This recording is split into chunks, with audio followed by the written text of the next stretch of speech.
শনিবার জাতীয় প্রেস ক্লাবের সামনে আয়োজিত মানববন্ধনে রানা প্লাজা ও তাজরিন গার্মেন্টসের ক্ষতিগ্রস্ত শ্রমিকরা আইএলও কনভেনশন 121 অনুযায়ী পূর্ণ ক্ষতিপূরণ, আজীবন সুচিকিৎসা, স্থায়ী পুনর্বাসন, বিকল্প কর্মসংস্থান, নিরাপদ কর্মপরিবেশ ও ন্যায্য মজুরির দাবি জানান।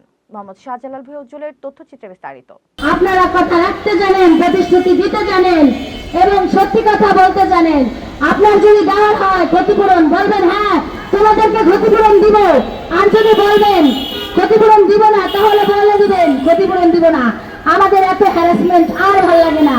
মানববন্ধনে বক্তারা বলেন, 2012 সালের তাজরিন গার্মেন্টস অগ্নিকাণ্ড ও 2013 সালের রানা প্লাজা ধসে হাজারো শ্রমিক নিহত ও আহত হলেও এক যুগ পরও অধিকাংশ ভুক্তভোগী মানবেতর জীবনযাপন করছেন।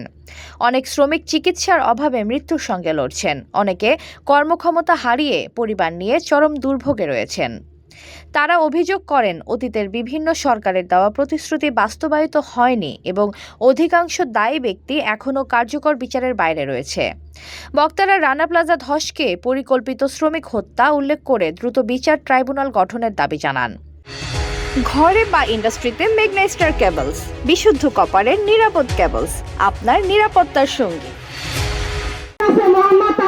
শিক্ষিত করতে আমরা চাই না যে আমার সন্তানেরা আমাদের মতো অল্প শিক্ষিত হয়ে মূর্খ হয়ে গার্মেন্টসে চাকরি করুক, বা আমাদের মতো চাপা পড়ে মারা যাক, বা আমাদের মতো আগুনে পড়ে মারা যাক। আপনি আমাদের সন্তানদের দিকে, আমাদের দিকে একটু সুদৃষ্টি। মানববন্ধন থেকে 7 দফা দাবি তুলে ধরা হয়। এর মধ্যে রয়েছে ক্ষতিগ্রস্ত শ্রমিকদের পুনর্মূল্যায়ন ও পূর্ণ ক্ষতিপূরণ, এমপ্লয়মেন্ট ইনজুরি স্কিমে অন্তর্ভুক্তি, দায়ীদের বিচার, অনুদানের হিসাব প্রকাশ, দায়ী মালিকদের সম্পদ থেকে পুনর্বাসন, শ্রমিক হত্যা দিবস ঘোষণা এবং আন্তর্জাতিক ব্র্যান্ডগুলোর দায়বদ্ধতা নিশ্চিত করা। HPL uPVC pipe and fittings, শক্ত, মজবুত ও দীর্ঘস্থায়ী, এক পাইপে জীবন পার। অনেকে আমরা যে বাসে করে এখানে এসেছি, তো আমরা কে নিবে আমাদের কাছ থেকে, কে রাখবে, কে আমাদেরকে দেখবে? রানা প্লাজার রোহন দাস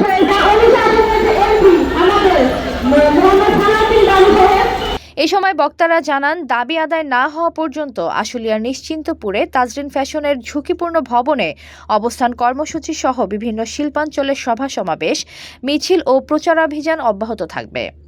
মানববন্ধনে বক্তব্য দেন বাংলাদেশ গার্মেন্টস ও সোয়েটার শ্রমিক ট্রেড ইউনিয়ন কেন্দ্রের আইন ও বিষয়ক সম্পাদক খায়রুল মামু।